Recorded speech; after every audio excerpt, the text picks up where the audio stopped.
what a 90 minutes or 98 minutes we have just witnessed. It was something very, very special. Part of history. Oh, it is. And you know what?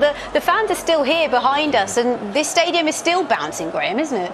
Well, I mean, I have to be honest. I thought Portugal have looked what Spain did against this team and said to themselves, that ain't going to be us.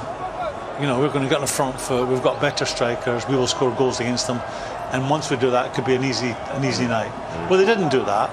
And then, you know, when you're a player on the pitch, see, when you start in the quarter moments when the ball may go out of play, your brain starts to drift and say, oh no, this is happening. And then when the goalkeeper comes, doesn't get anywhere near that cross, you find yourself 1-0 down, then the alarm bells are ringing in your head. And they huffed and puffed Portugal. At no time can you say, okay, they defended deep Morocco, but at no time was it last-ditch tackles to, you know, make clearances that were certain goals. Yeah, they threatened a couple of times, and we'll show them. But by and large, because of the determination and their aggression and their organisation, Morocco handled it very, very well. They handled the occasion well, didn't they? Because, of course, Portugal were the team that everyone thought would be the ones going through to the semi-final. And they had a fair few chances to get themselves there as well. Yeah, they had a couple of chances, especially in the second half. This was a good one from Ramos. He get his head against it, but he missed the target, missed the direction. By the way, it was not really the Ramos that we've seen, obviously, in the 6-1 win against Switzerland. And you can see here, you know, missed the target completely. There's another one here from Fernandes on the edge of the box. I think he just could have slotted in a little bit lower.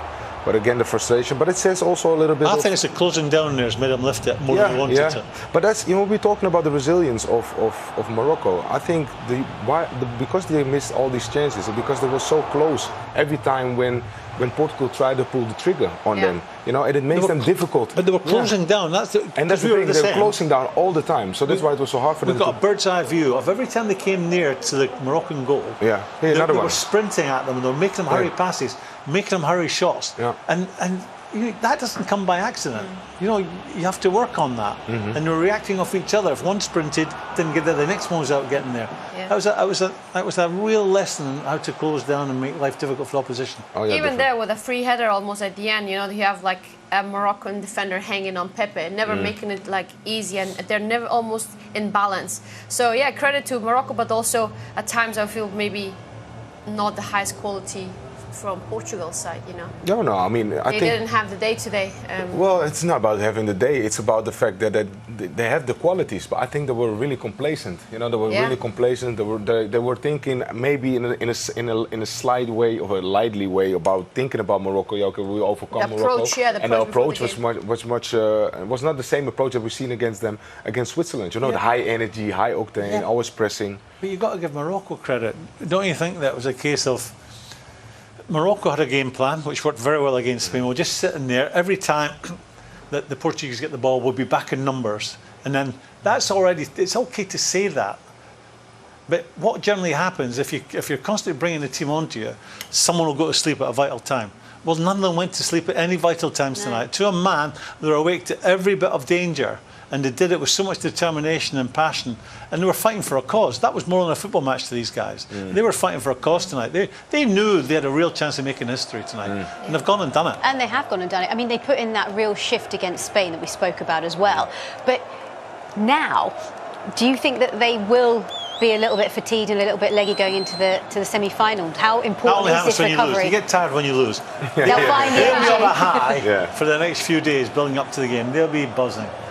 Yeah, 100%. Fatigue will not be a factor. Injuries might. Sace won't play. I think Sace will do anything possible, what he can in the ability that he has, in order to make the semi-final. He don't care if he has 3 injections or 4 injections, you know what I mean? But he will try to make it as fit as possible to the semi-final, because it's you find another level, right? It's a World Cup. It's a once-in-a-lifetime moment for him. We spoke a lot, didn't we, also about the squad depth of both of the sides, and we thought maybe squad depth would prevail and maybe Portugal would find something off the bench like Ronaldo, but it just wasn't meant to be. Nadia, talk us through the winning goal, though. Talk us through this moment, because this was special, wasn't it? Very special. You know, as I said, they have luck keeping the ball in Portugal's half, and then the ball gets to the outside back, and again you have 2-3 runners in the box, and this goal is just like pure class by the top man, top striker. He gets there, and again it's the desire to want to jump higher than defender and getting in it. The keeper does look unlucky. But again, the striker is searching it. Yeah, give the striker credit, 100%. What goalkeepers don't like, what defenders don't like, is balls hit in with real pace and flat. By flat, I mean that they're not very high. They're zooming in at head height. Pace, yeah. That was sat up. That was coming down with snow on it. The goalkeeper, from the minute it leaves the foot, has got to pick that ball, the flight of that ball up. And he makes an absolute pig's ear of it. Yeah. He really does. I mean, he just loses it completely. He should be looking, and if he's picked up properly, to be taking that ball at its highest point he possibly can. Instead of that, the striker does. He's just totally got it wrong, and it's cost him dearly. I think there was more of a lack of belief. If you look at the two opponents, of course the striker hitting the ball and the goalkeeper coming out. There was never a belief that the goalkeeper would go for that and they pick the ball out of the air. But the belief of the striker, he was there and said, like, you know what, I just go for it. And of course we can discuss about the qualities of the goalkeeper, because for me it was just a pure mistake. There was nothing of belief in there. Yeah. But I think that's what you need. That's but that is also it's in your 18-yard box. You're, as a goalkeeper, you are the boss there. Yeah. It doesn't matter. You have hands as well. You have to do better in that sense. The reason it's easy is because it's so high. It's lofted in. It's not been, it's not flat. No. It's not coming in zooming and It's then coming dipping in at with last time. minute. It's coming in constantly with time. going up. Yeah. And it's dropping in the middle of your goal, and you can't come and collect that. Yeah.